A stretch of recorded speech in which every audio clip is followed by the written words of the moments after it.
Fala galera, eu sou Alan, investidor personal, seja bem-vindo ao meu canal. No vídeo de hoje eu vou falar sobre dois temas aqui importantes que aconteceram nessa semana. Primeiro, as eleições na Venezuela e depois sobre a taxa Selic, a manutenção da taxa Selic. Mas antes de mais nada, não deixe de se inscrever no meu canal, tocando no sininho para que meu vídeo possa aparecer para você com mais frequência. Curte esse vídeo e deixe nos comentários. Qual é a sua opinião sobre as eleições da Venezuela? Foi fraude? Não foi fraude? Maduro vai ser preso? Não vai ser preso? Ele vai continuar no poder? Não vai continuar no poder? Eu quero saber de você o que você pensa. Bom, como todo mundo sabe, as eleições na Venezuela aconteceu no início dessa semana e aconteceu o que era esperado. Não foi totalmente clara, houve muita confusão. Vou tentar aqui elencar por parte. Vou tentar aqui explicar um pouquinho como é que funcionam essas eleições na Venezuela, para que a gente possa entender um pouquinho melhor esse processo. Bom, o cidadão venezuelano chega na urna, vota eletronicamente, sai um papelzinho, bota numa urna. Quem acompanhou até pode ver lá o Maduro botando o seu papelzinho na urna, depositando o seu papelzinho na urna. Você assina lá a lista, dizendo que você votou. Não é muito diferente daqui. E aí, ao término da votação, é feita a contagem dos votos na urna eletrônica. Esses votos vão ser comparados ali com as atas, que aí sim relacionado aos papeizinhos que são colocados ali na urna, também com a assinatura de cada eleitor, para ver se a pessoa votou mesmo, não votou duas vezes, para que não haja fraude. Bom, e aí, nesse processo todo, foi feita a votação, ninguém falava dos resultados, do nada Maduro aparece falando que foi eleito por 51, alguma coisa, a 48, 49% de votos do opositor. E aí o conselho lá da Venezuela, que é responsável pelas eleições, divulgou esse resultado. A oposição logo chiou, a oposição logo contestou, e aí teve o problema das atas. As atas não saíram. Se eu não me engano, eu me recordo de ter visto uma ata que tinha saído num reduto lá do opositor, que aí foi uma margem ampla para a oposição, mas fato é que as atas não apareceram. E aí gerou dúvida. Bom, primeiro ponto, o que eu acho? Eu, sinceramente, acho que é um consenso que Maduro é um ditador. Mesmo aquela galera que defende ele, sabe que ele é um ditador. Ele está há quanto tempo no poder? Toda a Venezuela ela é amparada ali por ele. As Forças Armadas têm parte em tudo quanto é negócio na Venezuela. Ele controla a mídia. Ele é o típico ditador clássico. Prende opositores. Sinceramente, quando eu fiquei sabendo que ia ter essa eleição na Venezuela, eu já sabia do resultado, né? Acho que quase todo mundo sabia do resultado. Ele não iria perder. Jamais ele entregaria o poder assim de maneira fácil. Bom, fato é, a oposição diz que ganhou com 70 e poucos por cento, uma margem ampla. Maduro resolveu romper laços com 7 países, entre eles a Argentina, Uruguai, Peru, e criou-se mais confusão ainda. O Brasil tentou sair de fininho, mas não tem jeito, está ali aliado a ele. A gente sabe que o nosso presidente ele tem uma afinidade com Maduro, ainda não reconheceu Nicolás Maduro como presidente, se absteve na votação da OEA em relação a não reconhecer Maduro como presidente. Então o Brasil está em cima do muro. Sabe que não pode contrariar Maduro pela questão da afinidade, pela proximidade, eu sei lá por quê.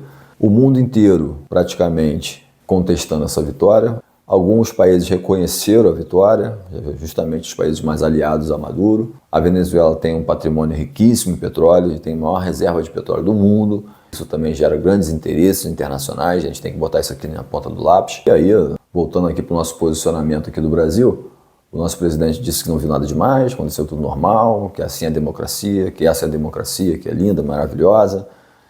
Beleza, respeito, opinião de cada um.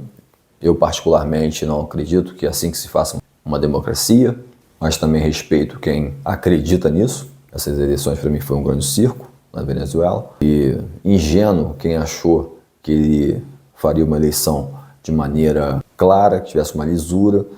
Então, assim, particularmente essa é a minha opinião.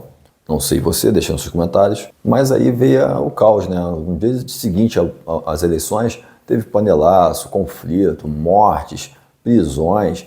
Ele botou as Forças Armadas na rua. Agora a OEA quer decretar a prisão dele no Tribunal de Haia. Esse é o resumo até agora das eleições da Venezuela. Até agora não pode se dizer que ele ganhou, até agora não pode se dizer que ele perdeu, ou seja, não sei se pode dizer alguma coisa. O mundo está olhando e se posicionando em relação a tudo que aconteceu lá. Isso é geopolítica, não tem jeito. E falando um pouquinho agora, vamos mudar um pouquinho de assunto, disse que traria 2 temas aqui para a gente. é mais uma decisão aqui do Copom e do Fed nos Estados Unidos em relação à taxa de juros. Em meio a esse turbilhão todo aí na Venezuela, a gente teve a reunião do Copom na terça e quarta-feira, reunião do Fed nos Estados Unidos, para decidir o futuro da taxa de juros. Já era esperado pelo mercado, era um consenso em que as duas taxas se manteriam do jeito que estão, aqui no Brasil a 10,5% e lá nos Estados Unidos 5,25% a 5,5%. Entretanto, algo me preocupa em relação às taxas de juros, né?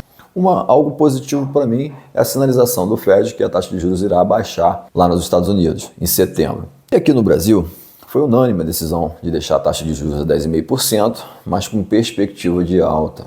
O mercado acha que pode subir essa taxa de juros. Tem uma certa incerteza em relação, principalmente, ao cenário interno, em relação à inflação e a nossa política fiscal, que, na verdade, não está sendo feita da maneira que a maioria dos especialistas econômicos acreditam que deveria ser feita, que é o que? Gastar menos, controlar os gastos, e isso não está sendo feito pelo governo. A gente teve um bloqueio aí de verba para poder dar uma tranquilizada no mercado, mas me parece que não surgiu muito efeito. O mercado parece desacreditar do governo cada vez mais, e isso é perigoso. Eu não fico feliz com isso, por mais que as pessoas pensem assim, você é contra o governo, a favor do governo. Não, eu sou a favor do Brasil, eu penso que o Brasil tem que ir para frente. E assim, esse cenário político aqui nosso interno é muito complexo, ele é muito volátil e a gente não tem uma estabilidade política, infelizmente. E esse descontrole de gastos, ele acaba se refletindo em relação à economia. Taxa de juros é uma situação em cadeia. O mercado já não acredita muito em que haverá um controle. É óbvio que se tiver uma sinalização mais positiva do governo na prática, isso pode mudar, o cenário pode mudar para melhor em relação à economia do país. O governo diz que está crescendo 2%, quase 3%, isso é maravilhoso. O desemprego está lá embaixo, isso é maravilhoso. A renda per capita do brasileiro aumentou, isso é maravilhoso. Mas esquece de falar, isso tudo está sendo feito de maneira que o país está se endividando muito para o futuro. E esse risco do país aumenta. Isso é perigoso. Eu nada contra o brasileiro ganhar mais, muito pelo contrário, nada contra ter uma baixa no desemprego no país, nada contra. Mas isso tem que ser feito de maneira correta, senão a gente vai pagar esse preço lá na frente. É aquele famoso voo de galinha que a gente está acostumado aí no Brasil. A gente decola um pouquinho, mas cai. Decola e pousa, decola e pousa. E a gente nunca vê um país crescendo de maneira firme, consistente, de maneira equilibrada, principalmente na questão fiscal. Somado a isso, o que eu penso em relação aos investimentos? A esse burburinho todo que está acontecendo no mundo e principalmente também em relação à taxa de juros aí que se manteve. Bom, eu acredito muito que o que pode se beneficiar em relação a essa taxa de juros se manter e de repente até ter uma perspectiva de aumento é investir nesse momento em fundos imobiliários. Não é nenhuma recomendação, mas é basicamente isso que eu pretendo fazer. Óbvio que eu estou sempre olhando para a renda fixa, afinal de contas eu tenho uma idade que eu não sou tão velhinho assim, mas eu penso que se eu tiver um título que me pague bem ao longo dos anos, eu vou contratar. Isso vai ser favorável para mim. Eu tenho tempo para poder esperar esse título vencer e pegar meu dinheiro e botar no bolso. Mas eu estou de olho principalmente em fundos imobiliários. Eu penso que a longo prazo isso pode melhorar. Obviamente eu olho também as ações, porque tem empresas boas que podem estar descontadas nesse momento. A bolsa está barata, vários especialistas apontam isso. Não é nenhuma recomendação, mais uma vez eu falo que nada que eu falo aqui nos meus vídeos é uma recomendação. Não sou um CNPI, mas eu faço a minha análise e mostro para vocês o que eu estou fazendo, o que eu estou investindo. Como a maioria dos influencers aí financeiros fazem. Alan, e você investe como? Através de estudo. Procuro estudar, procuro acompanhar o mercado, procuro ler mais e mais sobre o mercado financeiro, sobre como investir em cima da estratégia que eu gosto, que é de dividendos, vocês sabem disso. E por falar nisso, não esqueça de acompanhar a carteira do canal. Eu vou postar o último vídeo relacionado à carteira do canal. No caso, não é o último vídeo, mas é o vídeo que completa um ano da carteira do canal, para vocês verem o resultado e ver se vale a pena investir em renda variável. Então é isso, 2 temas aqui para vocês. Eleições na Venezuela. Para mim, o Maduro só cai se tiver uma intervenção externa. Eu acho difícil. E eu confesso para você que eu acho que foi fraudado, como a maioria das pessoas acreditam que foi fraudado também. Respeito quem não acredite, respeito quem acha que ele é um democrata. E em relação aos investimentos é isso. Eu vou ficar de olho nos fundos imobiliários, algumas ações, não descartando, obviamente, diversificar um pouco mais os meus investimentos com uma boa taxa de juros a longo prazo na renda fixa. Espero que tenham gostado do vídeo. Curte esse vídeo, compartilhe esse vídeo. Deixe nos comentários o que você acha das eleições na Venezuela. Você acha que foi fraude? Não foi? Você acha que Maduro vai ser preso? Não vai?